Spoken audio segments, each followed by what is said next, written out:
로마서 3장 9절부터 12절까지의 말씀입니다. 이 시간 다 찾은 줄 알고 신약성경 242쪽 로마서 3장 9절부터 12절의 말씀을 함께 합독하겠습니다. 함께 했습니다.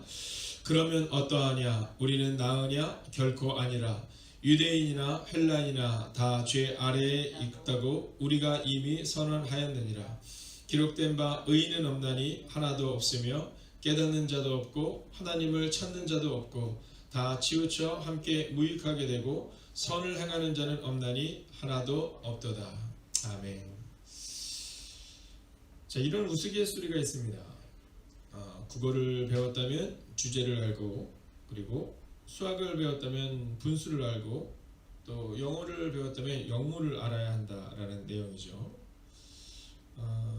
제가 보니까 이 트위치를 조금 더 올리셔야 될 것 같아요. 보시는 분들이 답답하실 것 같아요. 네, 한번 정리를 부탁을 드립니다. 자, 국어를 알면 주제를 알고, 그리고 수학을 하면 분수를 알고, 영어를 하면 영문을 안다, 이렇게 말했는데요. 그러면 성경을 알면 뭐를 알겠느냐라는 겁니다. 성경을 알면 뭐를 알겠느냐. 자, 성경을 통해서 우리가 알 수 있는 것은 내가 죄인이라는 사실을 아는 겁니다. 내가 죄인이라는 사실을. 자, 성경을 통하여 내가 죄인이라는 사실을 알게 되면 내 주제를 알고, 그리고 내가 죄인이기 때문에 나의 분수를 알고, 그리고 내가 죄인이기 때문에 내 삶의 영문을 안다라는 것이죠. 자, 저희는 이번 사순절을 통해 이제 감리교 본부에서 내려온 로마서를 중심으로 함께 말씀을 보고 있습니다. 자, 그런데 이 사순절 묵상집에 보면, 감리교에서는 사순절 묵상집에 보면 대체적으로 그리스도인들이 내가 죄인이다라는 것을 많이 알고 있다라는 겁니다. 자, 그런데 알기는 아는데 말로만 아는 경우가 참 많다라는 거죠. 여러분, 죄인은 별로 까다롭지 않습니다. 호텔에서는 까다롭게 굴 수 있지만, 여러분 교도소에서 뭐 까다롭게 군다 뭐 이런 얘기가 없는 것처럼 죄인은 별로 까다롭지 않습니다. 지적당해도 별로 기분이 그렇게 나쁘지 않습니다. 죄인이기 때문에 뭐 나를 몰라준다 뭐 이런 얘기 잘 하지 않죠. 우리 가운데는 내가 죄인이다 라고 말하지만 사실 우리 내면 깊은 곳에는 죄인이다라는 생각보다는 우리 마음 깊은 곳에는 내가 죄인이 아니다, 의인이다 라는 마음이 훨씬 더 많이 있기 때문에 우리가 까다롭기도 하고, 그리고 누군가의 지적에 대해서 속상하기도 하고, 하물며 교인들 간의 갈등과 다툼의 문제를 보면 대부분 내가 죄인이라고 생각하지 않기 때문입니다. 내 의견이 옳은데, 내 의견이 옳은데 왜 교회가 몰라줄까? 어떤 경우는 내 의견이 옳은데 왜 목사님이 몰라줄까라고 생각할 때도 있다라는 거죠. 여러분, 우리 가운데 내가 누군가를 모를 때 옆에 있는 집사님을 향해, 옆에 있는 권사님을 향해, 또 옆에 있는 장로님을 향해 판단과 정죄가 우리 가운데 있는 겁니다. 저는 늘 이야기합니다. 우리 집사님들께서 권사님들을 존중하고 또 그들의 지도력을 따르지 않는 한, 또 권사님들께서 장로님들을 인정하고 그들의 지도력을 따르지 않는 한, 여러분, 우리의 다음 세대가 우리를 따를 수 없다, 이런 얘기를 종종 합니다. 여러분, 하물며 집사님들께서 권사님들을 판단하고 권사님들이 장로님을 판단하게 되는 그 상황을 우리 가운데 자꾸만 반복되는 이유가 어디에 있을까? 우리가 죄인인 것을 잃어버리고 살기 때문이라는 겁니다. 종종 목사가 목사답지 못할 때가 있음을 보게 됩니다. 장로가 장로답지 못하고, 권사가 권사답지 못하고, 집사가 집사답지 못한 점을 보게 되죠. 근데 그때 우리가 깨달아야 되는 것은 나는 아니야가 아니라 성경이 우리 가운데 어떻게 말하고 있는가에 주목할 수 있어야 한다라는 겁니다. 오늘 성경은 결론적으로 이렇게 얘기합니다. 유대인이나 헬라인이나 다 죄 아래에 있다. 즉 우리는 다 죄인이다라는 겁니다. 자, 오늘 본문의 말씀을 통해 이 사순절의 깊은 묵상의 시간을 지나고 있는 우리에게 주시는 하나님의 메시지는 우리의 정체성을 분명히 알아야 한다라는 겁니다. 그리고 우리의 정체성 가운데 첫 번째로 기억해야 되는 것은 우리는 죄인이다라는 것입니다. 우리는 죄인이다. 여러분, 국어를 통해 주제를 알아야 되는 것처럼 성경을 통해 우리가 알아야 되는 것은 우리가 죄인이다라는 믿음의 고백이다라는 겁니다. 여러분, 창세기의 기록을 보면 죄인들의 기록들입니다. 우리가 알고 있는 것처럼 그리스 신화에 나오는 위대한 인물들의 내용이 창세기에 기록된 것이 아니라 하나님이 세상을 창조하셨다는 분명한 메시지와 그리고 우리 인간들의 모습을 대조적으로 보여줍니다. 여러분, 성경이 우리 가운데 기록하고 있는 이 죄의 문제는요, 그냥 담담히 기록해 나가요. 하나님이 창조하셨던 아담과 하와의 첫 번째 범죄, 가인과 아벨의 첫 번째 살인, 노아의 방주를 통한 그 당시에 온 인류가 하나님 앞에 죄악됨, 바벨탑의 사건, 자기 소견에 좋은 대로 행했던 사사기의 사건. 여러분, 그들은요 자신들이 죄인인 것을 인지하지 못한 겁니다. 우리처럼 말입니다. 하나님의 선택된 백성이다 라는 마음을 갖고 있었지 우리가 죄인이다라는 사실을 잃어버린 겁니다. 의인은 없나니 하나도 없도다 라고 말하는 성경의 메시지 중에 듣고 싶은 이야기만 듣고 있는 겁니다. 여러분, 하나님의 뜻을 가장 잘 안다고 생각했던 12명의 정탐꾼, 그러나 그들은 하나님의 뜻을 묻지 않는 죄로 인하여 40년간 광야에서 헤맵니다. 그뿐이 아닙니다. 그들은 광야에서 그들의 인생을 끝나게 된다는 겁니다. 여러분, 인간적으로 생각할 때 그들이 탁월한 리더이냐 그렇지 않느냐 이게 중요한 것이 아니라 우리 가운데 기억해야 되는 것은 무엇이냐면 오늘 하나님의 뜻을 묻고 있느냐라는 겁니다. 내가 죄인이어야 하나님의 뜻을 물을 수 있습니다. 내가 의인인 이상은 결코 하나님의 뜻을 물을 수 없습니다. 어떤 경우는 교회가, 목회자가 이 부분을 넘어서서 하나님이 죄인인 것처럼 행동하는 우리의 모습을 보게 됩니다. 하나님이 없는 것처럼 행동하는 우리의 모습을 보게 됩니다. 이유는 단순하고 명료합니다. 내가 죄인이라는 사실을 인정하지 않기 때문이다라는 거죠. 이번 사순절의 깊은 묵상을 통해 오늘 말씀 앞에 좀 찔림이 있는 시간이 되면 좋겠습니다. 이번 사순절의 시간을 통해 이 감옥에서 내려온 이 로마서의 강해는 우리를 돌아보는 시간을 갖기를 원한 그 마음을 가진 목회자들의 내용입니다. 여러분, 감옥에서 1년 동안 준비하여서 우리 모든 감옥에 속한 교회들이 이 사순절의 깊은 묵상을, 사순절 묵상집을 통해 경험하기를 원하는 것은 우리가 죄인이다라는 것을 깨닫는 겁니다. 어떻게 하면 교회가 부흥할 수 있을까? 어떻게 하면 내가 인정받을 수 있을까? 어떻게 하면 내가 존중받을 수 있을까가 아니라 어떻게 하면 내가 높아질 수 있을까가 아니라 오늘 내가 누구인가? 나는 죄인이다 라는 이 첫 번째 관문을 넘어서야 한다라는 겁니다. 자, 그렇다면 두 번째 정체성은 무엇일까요? 의인은 없다라는 겁니다. 의인은 없다라는 겁니다. 10절의 말씀을 보면 이렇게 기록합니다. 기록된 바 의인은 없나니 하나도 없으며. 여러분, 성경은요 분명히 말해주고 있습니다. 야, 의인이 없어 이 정도가 아니라 하나도 없다 이렇게 말합니다. 하나도 없다. 성경에 보면 하나님의 마음에 합한 사람이라는 표현이 나옵니다. 하나님의 마음에 합한 사람. 자, 사도행전을 통해 또 신약성경을 통해 이 다윗이 구약에 나오는 인물이지만 그를 주목합니다. 근데 성경은 이 다윗을 향하여 뭐라고 말하냐면 하나님의 마음에 합한 사람 이렇게 표현합니다. 하나님의 마음에 합한 사람. 여러분, 하나님의 마음에 합한 사람이었던 다윗조차도 의인이 아니었습니다. 다윗의 삶을 우리가 추적해보면 그의 삶 가운데 하나님이 기뻐하지 않는 행동을 하는 그의 모습을 보게 됩니다. 그래서 성경은 말하는 겁니다. 의인은 없나니 하나도 없다. 의인은 없나니 하나도 없다. 여러분, 이 다윗을 향하여 성경은 내 마음에 합한 사람이다 라고 말하는데 이 다윗은요 자신이 의인이 아닌 것을 분명히 깨달았기 때문에 하나님의 마음에 합한 사람이 될 수 있었다라는 겁니다. 자, 그에게 그의 정적이었던 이 사울 왕을 죽일 수 있는 기회가 옵니다. 자, 우리 같으면 이건 하나님의 뜻인 겁니다. 여러분, 함부로 말해서는 안 됩니다. 함부로 말해서는 안 됩니다. 지금 우한에서부터 시작됐던 이 코로나19 바이러스 인하여 여러 가지 어려움을 겪는데 저건 저들이 잘못해서 해. 여러분, 함부로 말씀하시면 안 됩니다. 우리는 그저 이 일들을 통해 하나님이 나에게 무엇을 말씀하고 있는 거에 집중할 수 있어야 된다는 겁니다. 우리는 종종 누군가가 어려움을 겪게 되면 너무 쉽게 말합니다. 내 저럴 줄 알았어. 내 저럴 줄 알았어. 여러분, 그 내면 깊은 곳에는 우리의 생각이 의롭다, 즉 우리의 판단이 옳다라는, 내가 의인이다라는 그 마음이 있는 겁니다. 사울 왕이 다윗의 칼끝에 놓여지게 됩니다. 다윗의 부하들이 이렇게 말하죠. 왕이시여, 하나님이 저를 당신의 손에 붙인 것 같습니다. 당신에게 준 것 같습니다. 그때 다윗이 말합니다. 내가 하나님의 기름 부음 받은 자를 나는 털끝 하나 건드릴 수 없다라고 말합니다. 왜냐하면 하나님 앞에 나는 죄인이다라는 것을 그는 알았던 겁니다.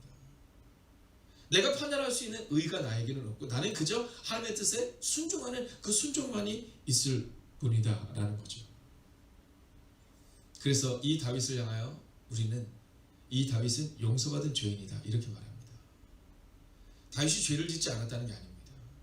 다윗이 죄인이 아니었다는 것이 아닙니다. 그러나 그에게는 용서받은 죄인이라는 그 타이틀이 붙을 수 있었습니다. 오늘 우리의 마음 가운데 의인은 없다는 사실을 잊지 마셔야 합니다. 무언가를 판단하고 무언가를 결정할 때 내가 옳다라고 판단하지 마십시오. 오직 성경에 근거를 두고 성경이 무엇이라고 말하는지를 점검하고 그리고 하나님의 뜻을 묻는 것, 그것이 바로 의인이 아닌 죄인이어야 될 행동이라는 겁니다. 의인인 것처럼 행동하지 마십시오. 성경은 의인이 없다고 말하는데 우리는 의인인 것처럼 행동합니다. 여러분, 이 연약한 목사부터 시작하여 우리 모두는 죄인입니다. 우리에게는 판단의 근거가 있는 것이 아니라 우리에게는 판단을 따라갈 수 있는 성경이 있다는 사실을 기억하셔야 한다라는 겁니다. 오늘도 여러분의 마음 깊은 곳에 새겨주십시오. 나는 의인이 아니다. 나는 죄인이다. 자, 마지막 세 번째로 오늘 이 본문이 우리 가운데 증거하고 있는 메시지가 있습니다. 그것은 뭐냐면 하나님이 기준이 되는 자가 없다라는 겁니다. 자, 오늘 제가 보니까 10분 정도는 10가정 정도는 지금 트위치를 통해서 말씀을 듣고 있고요. 또 우리 전도사님과 또 사모님과 또 몇 분은 이곳에 예배를 드리고 있고요. 그리고 유튜브로 또 말씀을 듣고 있는 또 6가정이 있는데요. 자, 여러분, 오늘 우리가 이렇게 한번 고백할 수 있으면 좋겠어요. 혹시 가족들이 없이 홀로 예배를 드린다 하더라도 자기 자신을 향하여 기도하는 겁니다. 하나님이 기준이 되는 사람이 되자. 이렇게 한번 선포해보세요. 하나님이 기준이 되는 사람이 되자. 여러분, 하나님이 기준이 되는 삶을 살아야 합니다. 이게 바로 오늘 서두 얘기했던 주제를 아는 삶인 겁니다. 그런데 왜 우리의 삶이 어려울까? 성경은 하나님이 기준이 되는 자가 없다라고 말합니다. 여러분, 11절을 보면 깨닫는 자도 없고 하나님을 찾는 자도 없고 이렇게 말합니다. 즉 하나님이 기준이 되는 사람이 없다라는 겁니다. 여러분, 예수님의 제자 중에 가장 탁월했던 제자가 누구냐면 가룟 유다입니다. 그래서 공동체 가운데서 그에게 맡길 수 있고 신뢰할 수 있는 사람이 누구냐? 가룟 유다였을 겁니다. 자, 그런데 이 가룟 유다는요, 다른 11명의 제자들은 보잘것없는 사람이었지만, 그리고 그 중에서도 가장 나았던 사람이 가룟 유다였지만, 여러분, 가룟 유다는 저 역사의 뒤편으로 사라져 버립니다. 이유가 뭘까요? 가룟 유다는요, 자신이 정한 미래를 결정한 겁니다. 여러분, 오늘 성경을 보면 깨닫는 자도 없고 하나님을 찾는 자도 없다 이렇게 말하는데요. 오늘 이 가룟 유다에게 필요했던 것은 회심하는 것이 필요했습니다. 즉 깨닫는 것이 필요했어요. 근데 이 가룟 유다는 죽음조차도 본인이 정합니다. 자, 예수님을 팔아 넘겨요. 근데 이것이 잘못됐다는 것을 압니다. 그래서 그에게 있었던 은전을 다시금 돌려줍니다. 자, 그리고 나면 깨달아야 합니다. 내가 잘못했다면 하나님께 돌아와야 합니다. 근데 돌아오지 않습니다. 그는 그저 그의 인생을 그가 결정합니다. 여러분, 기준이 하나님이 아니었던 겁니다. 오늘 이 새벽 여러분에게 믿음으로 선포합니다. 하나님을 찾는 자, 즉 하나님의 기준이 되는 사람이 되십시오. 여러분이 보고 싶습니다. 기준이 되는 사람이 되십시오. 그러면 정말 이 아멘 소리가 얼마나 크게 들렸을 텐데. 네, 그러나 제가 영적인 길을 열고 듣겠습니다. 여러분이 아멘 해줄 것을 믿고 다시 한번 선포합니다. 여러분, 하나님이 기준이 되는 사람이 되십시오. 오늘 우리 가운데 하나님이 기준이 되는 사람이 되어야 하는 겁니다. 죽음조차도 정한 가룟 유다가 아니라 깨달았다면 하나님께로 돌아오면 되는 겁니다. 여러분 그에 반해서 이 베드로라는 제자는요 예수님께 꾸중을 참 들었던 제자입니다. 너는 말이 좀 빠르구나 라고 들었던 사람 누구예요? 베드로예요. 너는 행동이 빠르구나 라면서 말구에 귀를 붙여주면서 베드로에게 그 칼을 집어넣어라 라고 말했던 분이 누구예요? 네, 그가 바로 베드로입니다. 이 베드로는 감정적입니다. 충동적입니다. 선동적이에요. 마태복음 26장 35절에 보면 주님께서 이 베드로를 향해서 쭉 말씀하시는데 이 베드로가 예수님의 생각과는 전혀 다른 얘기를 하죠. 내가 주와 함께 죽을지언정 주를 부인하지 않겠나이다. 여러분 굉장히 충동적이고 선동적입니다. 근데 제자들이 어떻게 나가냐면 제자도 다 그와 같이 말하느라 이렇게 말해요. 여러분 주님이 말씀하실 때 이 베드로의 마음 가운데 그 말씀을 가슴에 깨닫고 가슴에 묵상하고 하나님의 뜻을 물어야 되는데 나는 주와 함께 죽을지언정 이렇게 말해서 자기는 아니다라는 겁니다. 그러나 이 마태복음 26장이 끝나기도 전 이 베드로가 예수님을 부인하는 장면이 나옵니다.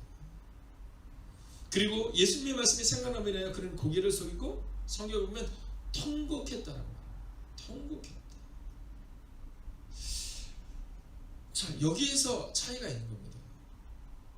가룟 유다는 자신이 깨달았지만 하나님께로 돌아오지 않았고 베드로는 깨달았고 그리고 그의 인생을 그가 결정하는 것이 아니었습니다. 그러나 두 사람은 비슷했습니다. 왜냐하면 통곡했던 베드로도 통곡하고 나서 회심하는 것이 아니라 어떻게 해요? 그냥 그의 고향으로 돌아가 버립니다. 여러분 통곡은 통곡이고 내 삶은 내 삶이다라는 겁니다. 오늘 11절을 보십시오. 깨닫는 자도 없고 하나님을 찾는 자도 없고 가룟 유다나 베드로나 여러분 깨달은 것처럼 보였지만 그들은 그들의 미래를 죽음으로 혹은 고향으로 그저 결정하고 만다라는 겁니다. 베드로의 동선을 이렇게 쭉 따라가 보면 통곡하고 나서 하나님께로 돌아올 것만 같았는데 돌아오지 않습니다. 이유는 무엇일까요? 자, 12절을 오늘 마지막으로 제가 한번 읽어드리겠습니다. 다 치우쳐, 다 치우쳐. 보세요. 베드로도 가룟 유다도 다 치우쳐 함께 무익하게 되고 선을 행하는 자는 없나니 하나도 없도다.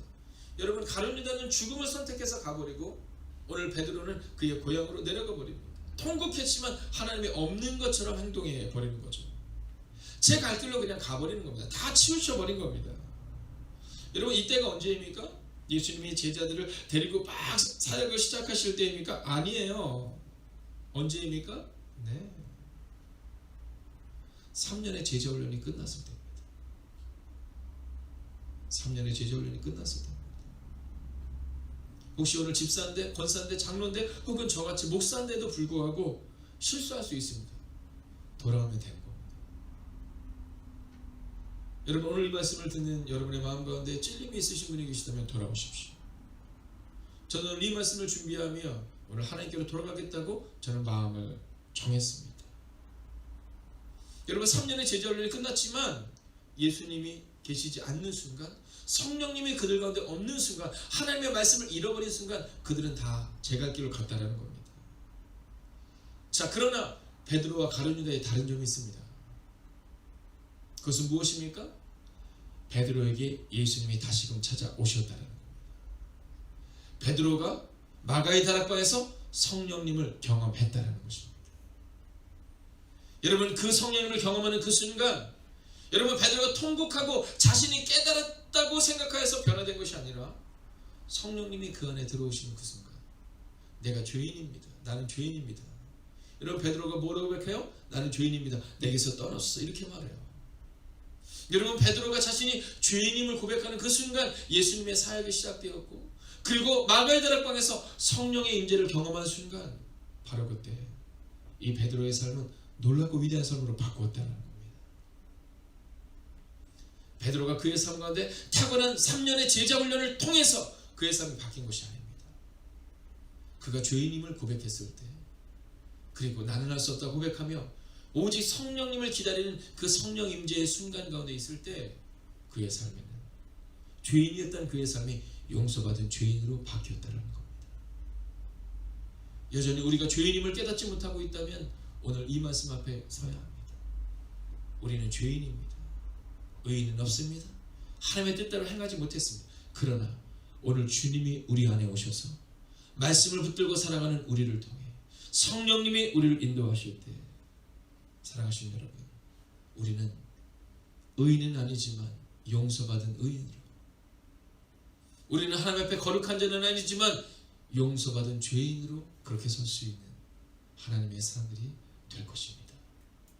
흩어져서 예배드리는 사랑하는 지체들이여, 기억하십시오. 오늘도 말씀 앞에서 나는 아무것도 아닙니다의 고백을 가지고 나아가는, 오늘 하루를 찬양으로 나아간다면 나는 아무것도 아닙니다, 우리가 그렇게 불렀던, 함께 불렀던, 우리가 다시 모이면 우리가 함께 그 찬양을 꼭 부릅시다. 나는 아무것도 아닙니다. 코로나19 바이러스 이 하나로 인해서 우리가 함께 모이지 못하는 이 순간을 바라보며 죄와 같은 우리를 기억하며 나는 아무것도 아닙니다, 그러나 주님이 하실 것입니다, 그 고백이 있는 오늘 이 새벽이 되시기를 주의 이름으로 축원하겠습니다. 기도하겠습니다.